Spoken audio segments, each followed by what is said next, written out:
Ladies, gentlemen, good afternoon. This is author Jeremy Nolvan. The central idea of the monologue of today is to talk about the redistribution of wealth.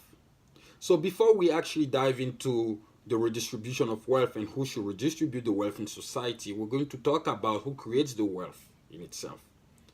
So wealth, first and foremost, is the accumulation of possessions or money. So of course, it doesn't mean that wealth is strictly money, but it is any kind of accumulated quantity an individual can have. So what creates the wealth? What creates the wealth is human capital. Human capital is the skills, the ability, and the talent that individuals bring into the market in order for the market to thrive.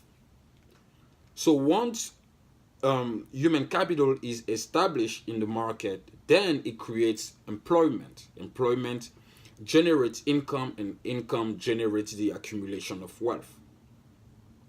So that's how wealth is created. Therefore, wealth is created by individual achievement in a free market society, in a free market economy. Now we're going to talk about the redistribution of wealth. The redistribution of wealth is the transfer of income or wealth by some individuals to other by means of social mechanism. For example, we can talk about charity. Charity is contribution to charity is a voluntary redistribution of wealth. And then we can also talk about social programs, which is a compulsory redistribution of wealth by government means.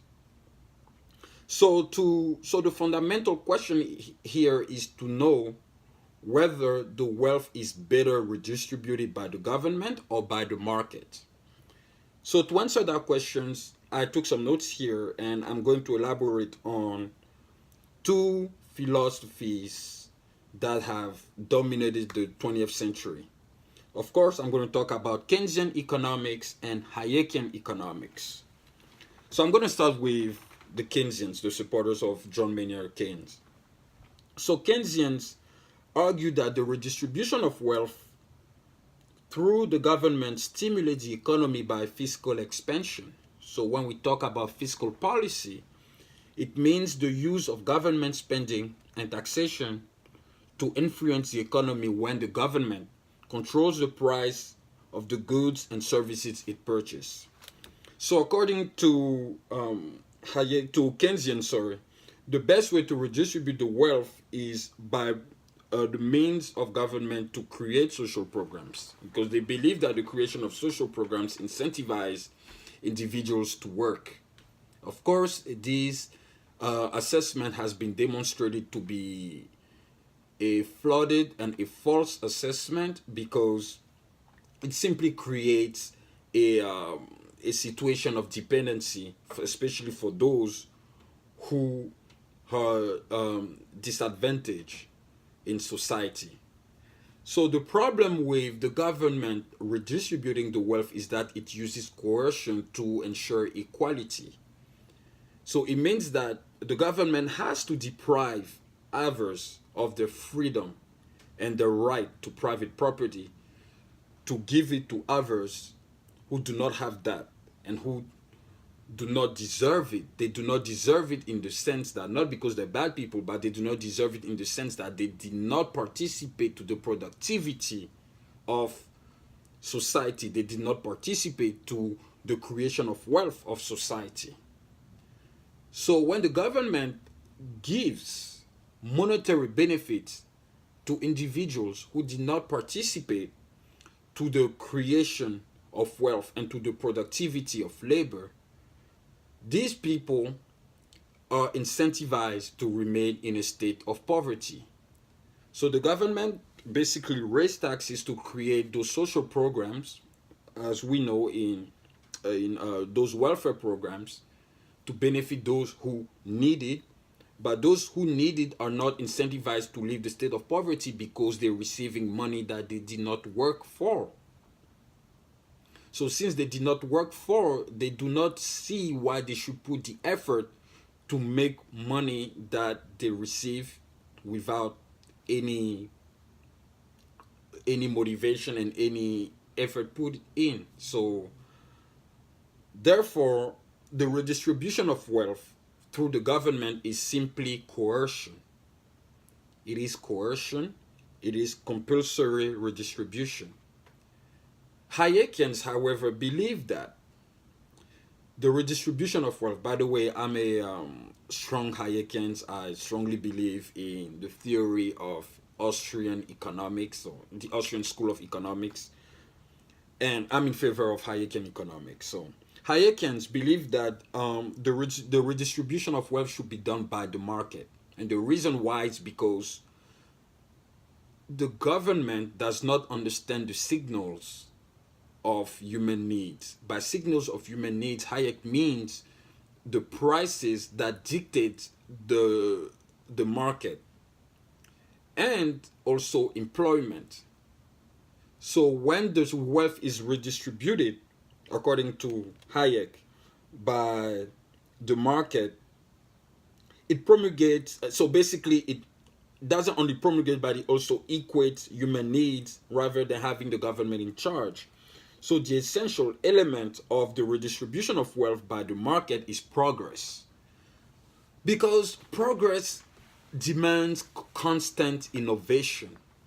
That is why Hayek always believed that even during economic recessions, do not let the government intervene, because the economy will recover on its own through progress, because there is always one competitor or one person that will bring a new product into the market, which will therefore revigorate the clientele and all the customers who will purchase that product.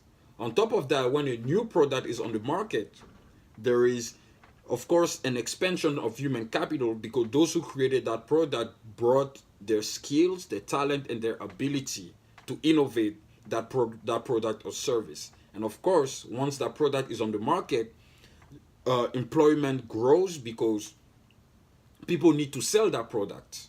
For example, if I take the economic recessions of 2008, of course, when Wall Street crashed, the economy was doing really bad, but that's when we have the iPhone that came out, WhatsApp, we have Spotify, we have all these apps that completely shape the world, not just the world of technology, but the world itself.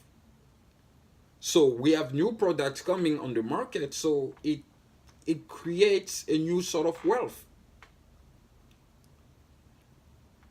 That is the reason why the redistribution of wealth through government does not favor the poor, because, as I said earlier, the poor do not participate in the advancement of society. They do not participate in the enhancement of the creation of capital. So the best way to redistribute the wealth, of course, is by letting the market dictate the rules that needs to be dictated, because individuals understand their own needs. When we let the government redistribute the wealth, we let basically the government creating a centrally planned economy, because it use a command from the bureaucrats, so from the top, and try to apply so the government basically is trying to apply a system that doesn't work, because it misses the signals of human needs. So as I said, price, production, capital, the government misses some information that it cannot have unless it is in the market, and these informations are only in the market. Only individuals knows this information, because those informations are acquired by voluntary exchange. Simple as that. Of course, capitalism is not perfect. Yeah, it has its flaws, but in order to ensure liberty, coercion must be absent by all means. Coercion must be completely non-existent.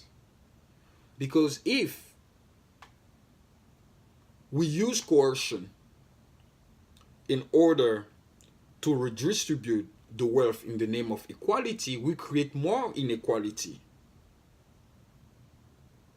because the poor will remain poor. We give them money that they didn't work for, so they don't see the reason. So they don't see a reason why they should put effort to make some money if they can get it for free. And those who are working hard to make their own money, on the other hand, are heavily taxed by the government. So resources are best allocated by the market. It's better when individuals are free to create their own price, to fix their own laws that will rule the game within society, that will rule the game of the market.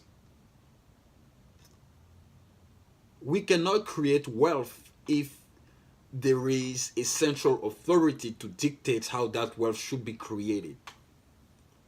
Hayek, of course, say that laissez-faire economics is important because it is based on a spontaneous order driven by human action. That is why the economy always recovers on its own, because individuals keep participating in the economy by bringing new products on the market. So a centrally planned economy basically complicates the redistribution of wealth. It redistributes the wealth unevenly, and it stimulates more inequality. Ladies and gentlemen, that was my monologue of the day on the redistribution of wealth. I am very, very happy to have been talking about it because it's a topic that people need to know and understand about it. And there are more subjects of political economy that I will definitely share with you very soon. Thank you for listening to me and have a good day.